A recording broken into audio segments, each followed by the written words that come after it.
Ajudar a família, andar de Porsche na Avenida Atlântica de Balneário Camboriú, viajar anualmente para Vegas ou talvez apenas jogar com os amigos. São vários os motivos que levam as pessoas a aprenderem a jogar poker. E se você ainda não sabe jogar esse incrível jogo, assista esse vídeo até o final porque é hoje que você vai aprender. Roda a vinheta.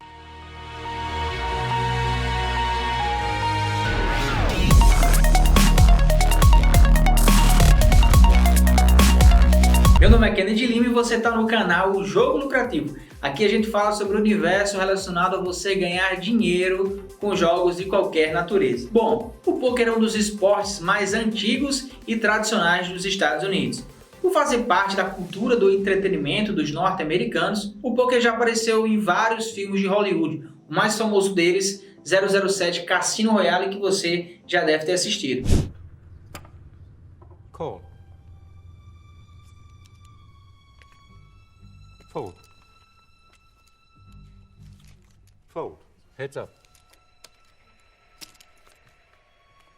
Mas como assim, Kennedy? Você está dizendo que o poker é um esporte? Sim, o poker é um esporte da mente, certificado pela Federação Internacional dessa categoria, e aqui no Brasil o poker é reconhecido pelo Ministério dos Esportes também como um esporte da mente. Então, ao jogar poker, não se preocupe, você não vai estar fazendo absolutamente nada de errado. Pelo contrário, você vai estar jogando um jogo mental e exercitando habilidades matemáticas, estratégicas e emocionais. O poker por muitos anos foi praticado apenas por classes mais altas, que tinham condições de viajar para o exterior e jogar nos cassinos. Porém, após o surgimento da internet, onde ele passou a ser jogado também online, que ele vem se popularizando mais, se tornando um dos jogos que mais cresce no mundo inteiro, trazendo oportunidades onde por valores pequenos você concorre a quantias milionárias. O caso mais famoso do americano Chris Moneymaker, que investiu $82 no torneio online e se classificou para o Campeonato Mundial em Las Vegas. Chegando lá, ele foi campeão e levou para casa $2,5 milhões. Na cotação de hoje, algo em torno de 13 milhões de reais. E se você acha que poker é coisa para americano, você está muito enganado. O Brasil vem se destacando ano após ano, com vários brasileiros despontando entre os melhores do mundo. Um destaque aqui para João Simão, que ao longo da sua carreira já ganhou mais de 11 milhões de dólares. Além disso, o poker vem sendo aderido por várias celebridades que têm popularizado o jogo mais ainda. No poker, você pode jogar frente a frente com um campeão mundial de poker ou com qualquer celebridade. Para que isso aconteça, você precisa estar no jogo no mesmo dia que ele e ter a sorte de cair na mesma mesa. Já imaginou jogar frente a frente com o Neymar? No poker isso é possível. Mas vamos com calma. Tem um ditado famoso que diz: poker você leva poucos minutos para aprender, mas uma vida inteira para dominar. O fato de no poker você ter que tomar decisões valendo dinheiro real exige de você muito controle financeiro e também controle emocional. Coisas que você só vai aprender com a experiência. Então, nesse início, eu recomendo que você esqueça as grandes quantias por enquanto e foque em aprender o jogo pelo jogo, se divertir e jogar enquanto estiver tomando umas com os amigos. E se você está curtindo esse vídeo e está ansioso para aprender a jogar poker, já deixa o seu like aí no vídeo, já se inscreve no canal, aproveita e também clica no sininho para que você receba a notificação sempre que eu lançar um vídeo novo. Então, sem mais delongas, agora vamos para a prática aprender como se joga poker. Então agora vamos lá na prática aprender como se joga esse incrível jogo chamado poker. Como vocês podem ver, aqui tem 4 montantes de ficha. Cada montante desse representa um jogador, tá? No poker você pode jogar com até 10 jogadores, mas aqui a gente vai demonstrar com apenas 4. A dinâmica do jogo permanece exatamente a mesma. A primeira coisa que vocês precisam entender é o objetivo do jogo. No poker, o seu objetivo é ganhar as fichas dos jogadores adversários. E para isso existem duas formas.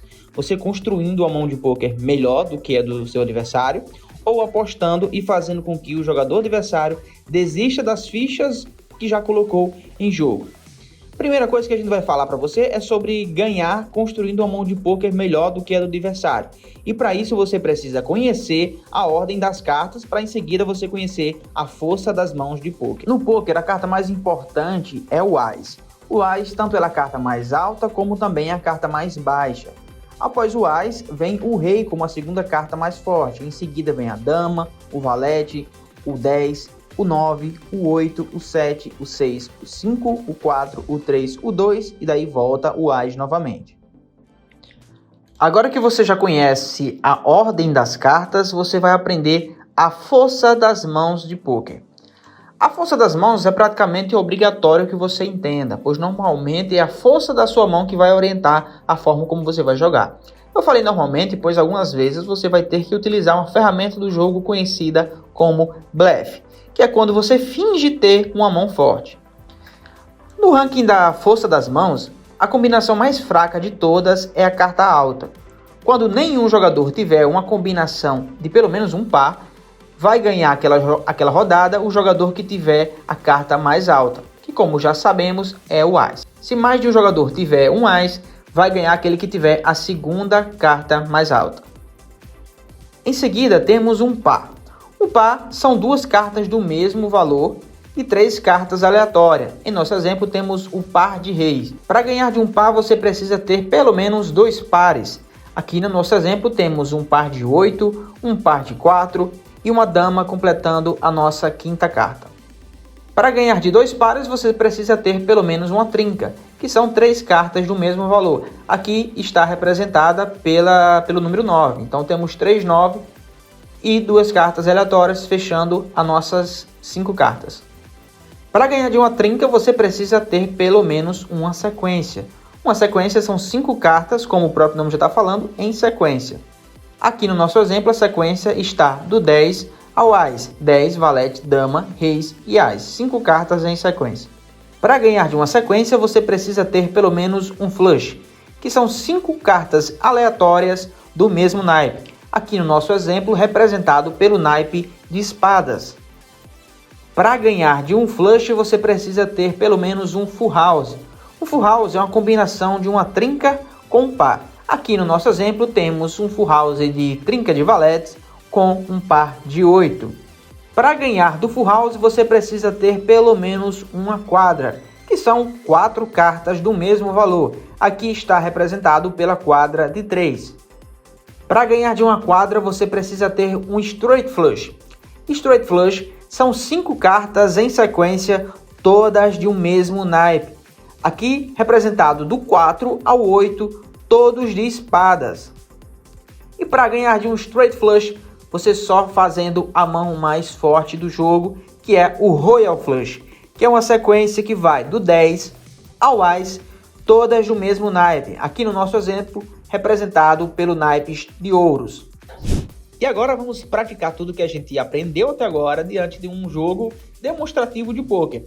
E a primeira coisa que a gente precisa definir é qual jogador vai ficar com a posição do dealer. O jogador que está na posição do dealer é o jogador que tem a posição mais privilegiada de todas, porque ele sempre vai ser o último jogador a jogar. Então ele tem um benefício de ver a forma como todos os outros jogadores fazem as suas jogadas, para só depois ele ter que efetuar a sua jogada. Então, para decidir quem é o jogador do dealer, entrega-se uma carta para cada um, e o jogador que tiver com a carta mais alta vai ficar com o botão do dealer à sua frente no início do jogo. Lembrando que o botão do dealer ele passa para o jogador seguinte a cada rodada. Além disso, um outro benefício que o botão do dealer tem é que os dois jogadores logo à sua esquerda, eles são obrigados a fazerem apostas obrigatórias antes mesmo de receberem as suas cartas, ou seja, sem saber se vão receber cartas boas para poderem jogar, eles já são obrigados a colocarem fichas na frente. E lá na frente eu vou explicar para você por que isso é uma grande vantagem para quem está na posição do dealer. Outra coisa importante é definir qual será a aposta mínima da mesa. Em nosso jogo demonstrativo, nós estamos utilizando a aposta mínima como se fosse 2 fichas. Então, o primeiro jogador logo à esquerda do dealer, ele é obrigado a colocar meia aposta mínima. Então, ele coloca uma ficha, enquanto o jogador seguinte coloca uma aposta mínima inteira. No caso aqui, 2 fichas, ele coloca de forma obrigatória.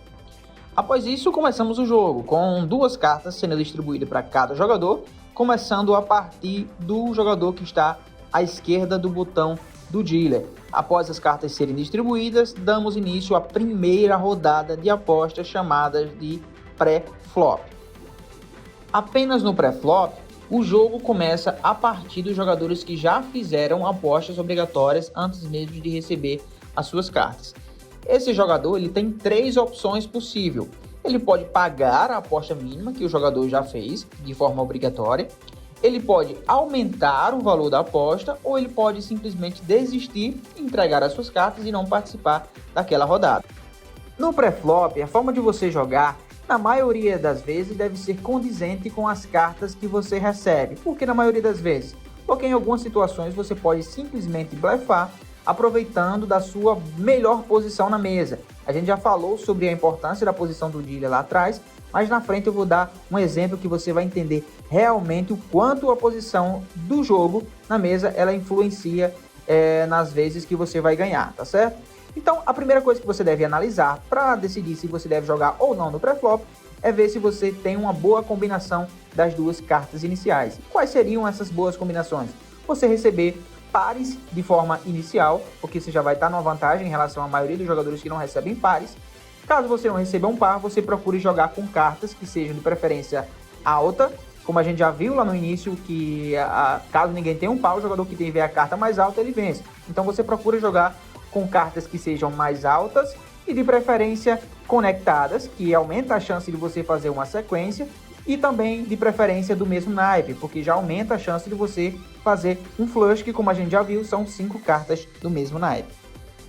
No meu caso, eu optei por fazer um aumento para 6 fichas. Para que os outros jogadores eles continuem na rodada, eles precisam pelo menos igualar a aposta que eu fiz. Eles também têm a opção de desistir, entregar suas cartas, ou fazer um realmente, aumentar novamente a aposta que eu já tinha feito. Após isso, todas as apostas estando igualadas, é recolhida as fichas e inicia-se a segunda rodada de aposta chamada de flop. Com isso, abre-se 3 das 5 cartas comunitárias que vão abrir na mesa. 3 primeiras cartas chamamos de flop.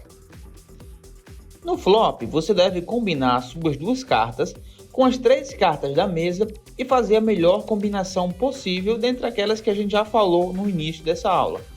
E quem começa a jogar no flop? Como a gente também já falou, o primeiro jogador a fazer a sua jogada vai ser sempre aquele que está à esquerda do botão do dealer. Esse jogador, como ainda não tem nenhuma aposta, ele é o primeiro a jogar, ele tem a opção de dar check, que significa passar a vez. Essa jogada você pode demonstrar, sinalizar ela, apenas batendo com sua mão sobre a mesa. Mas nesse caso aqui, o jogador ele optou por fazer um aumento. Para que os outros jogadores continuem na jogada, eles precisam igualar esse aumento. Mas quanto eu devo apostar no flop? No flop, a sua aposta também, igual ao pré-flop, ela deve ser condizente com a força da sua mão e também deve ser proporcional ao valor que já tem no pote. No pote, nós já temos 24 fichas, que foram as 6 que cada um dos jogadores colocaram no pré-flop. O primeiro jogador aposta apenas 5 fichas, ou seja, menos de 1/4 das fichas que já tinham no pote. Essa é considerada uma aposta baixa e significa que o jogador não tem uma boa mão. Ele está apenas fazendo uma aposta especulativa para saber mais ou menos a força dos jogadores adversários. Uma aposta considerada razoável é de pelo menos metade do pote, tá certo? Então nesse caso o jogador apostou apenas 5. Continuando a jogada, a segunda jogadora também iguala a aposta, eu também igualo a aposta. Porém, quando chega no jogador que está no botão do dealer, ele faz uma aposta muito forte.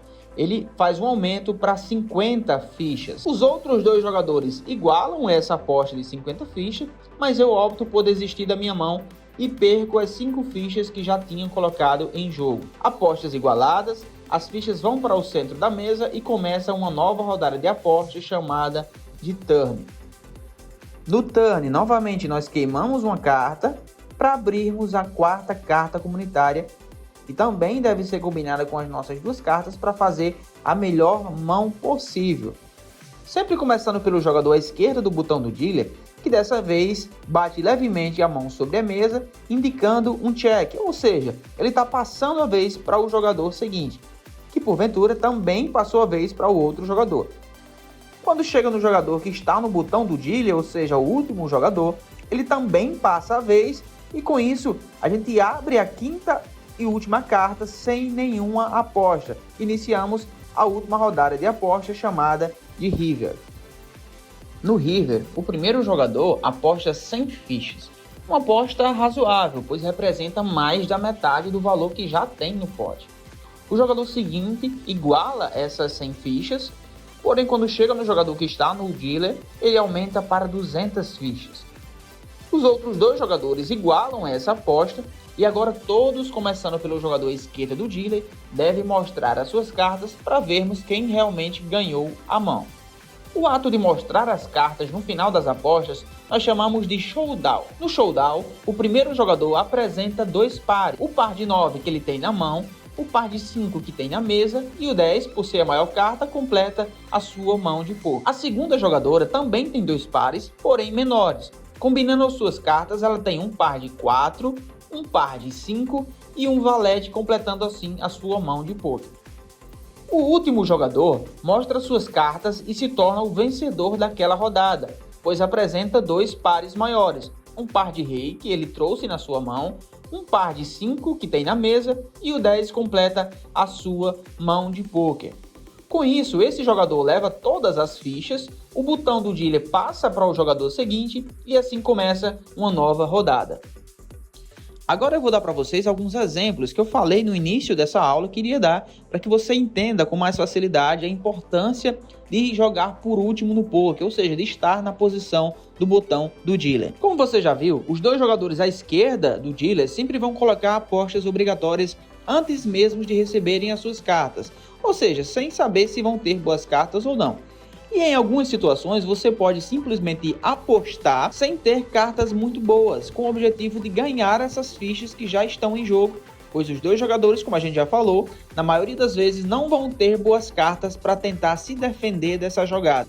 Um outro exemplo de situações onde você tem o benefício de jogar por último é você poder aplicar o que chamamos de semi-bluff. Quando o jogador que jogou primeiro demonstra através da sua jogada uma certa fraqueza, passando a vez ou fazendo uma aposta baixa, podemos fazer uma aposta muito forte quando ainda não temos uma mão completa. Como você pode ver nesse exemplo, precisamos ainda de um valete para completar a nossa sequência ou de qualquer carta de paus para completarmos o nosso flush. Nesse caso, ao fazermos uma aposta forte, nós temos 2 chances de ganhar essa rodada. A primeira é o jogador adversário desistindo e caso ele pague a nossa aposta, nós ainda podemos ganhar batendo uma das cartas que eu falei para completar a nossa sequência ou o nosso flush. E em nosso exemplo, o jogador adversário desistiu e assim o jogador que apostou forte ganhou aquela mão mesmo sem ter a melhor mão naquele momento, através do que chamamos de semi-bluff. E então, aprendeu a jogar? O poker é um jogo incrível. Quanto mais você conhece, quanto mais você busca informação, mais você se apaixona. Mas aqui eu volto a dizer, é importante que nesse início você esqueça as grandes quantias e foque em aprender o jogo pelo jogo, apenas para se divertir, para jogar com os amigos. E após buscar novos conhecimentos e informações, você pode aí sim investir pequenos valores que não vão fazer diferença na sua vida. Lembrando que agora nesse início o seu foco é aprender e dominar o jogo. Deixa para ficar rico quando você tiver mais experiência, tá certo? Se você insistir em inverter essa lógica, em fazer o contrário do que eu estou recomendando, o poker pode sair muito caro para você. Agora eu quero saber uma coisa, o que motivou você a aprender a jogar poker? Você quer jogar com os amigos? Você quer ficar rico? Ou quem sabe até conquistar uma renda extra? Fala aí nos comentários o que motivou você a vir aqui no YouTube aprender a jogar poker. Ficou alguma dúvida do que eu passei no vídeo de hoje ou tem alguma sugestão? Pode deixar também nos comentários que eu vou estar lendo e respondendo tudo, tá certo? Espero que você tenha gostado desse vídeo. Se você gostou, lembre de deixar o like. Se ainda não está inscrito, se inscreve e clica no sininho para ativar a notificação. A gente está trazendo muitos vídeos novos aqui no nosso canal, falando sobre esse universo de jogos lucrativos, de como ganhar dinheiro com jogos de toda a natureza, tá certo? Então, clica no sininho aí para receber notificação sempre que eu lançar vídeo novo aqui no canal, tá certo? Então, obrigado para você que assistiu até aqui, nos vemos no próximo vídeo, até lá!